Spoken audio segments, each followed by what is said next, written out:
par le nombre, l'ampleur par la gravité. Ce que la société n'arrive pas à faire, c'est à protéger les enfants réels. Comprendre que ça existe, oui, ça change.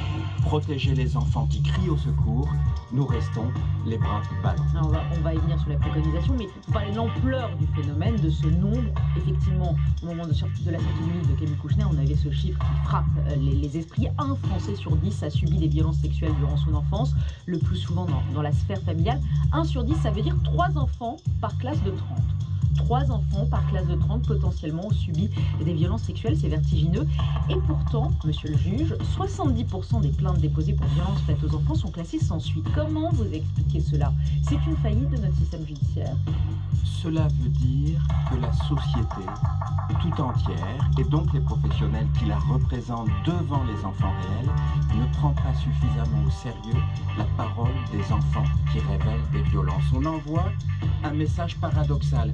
Il faut révéler les violences que vous subissez, quel que soit votre âge, mais ne nous parlez pas de viol, d'agression sexuelle, d'inceste. Pourquoi? Parce qu'on ne les croit pas. On les croit pas, les enfants. Vous avez souvent dit ça. Vous avez dit, quand un enfant parle, on commence par imaginer qu'il ment ou qu'il manipule.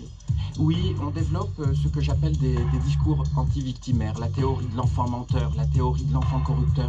Vous savez, moi je n'ai jamais entendu un agresseur dans une audience dire autre chose que c'est l'enfant qui m'a séduit, je pensais que l'enfant avait beaucoup plus que son âge et après tout je n'étais pas là. Et la société finalement se laisse toucher par la stratégie des agresseurs. Il faut toujours faire un effort sur soi-même pour dire je vois cet enfant qui m'appelle et qui demande de la protection. Mais un enfant, il peut mentir. Vous qui en avez vu tellement des victimes, est-ce qu'il faut toujours croire les enfants?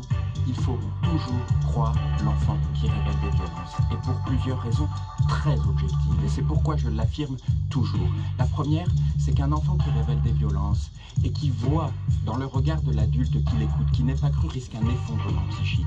La seconde, c'est qu'un enfant qui révèle des violences et qui n'est pas protégé immédiatement perd confiance dans le monde des adultes. Est-ce que c'est ça que nous voulons inspirer aux enfants? La troisième, c'est que les théories sur les fausses dénonciations, les fausses allégations sont totalement infondées. Ce que la documentation, le savoir nous montre, c'est que le risque que nous courons n'est pas de surinterpréter, d'inventer des victimes. C'est au contraire de laisser passer des enfants sous nos yeux sans les protéger. La réalité, c'est celle-ci.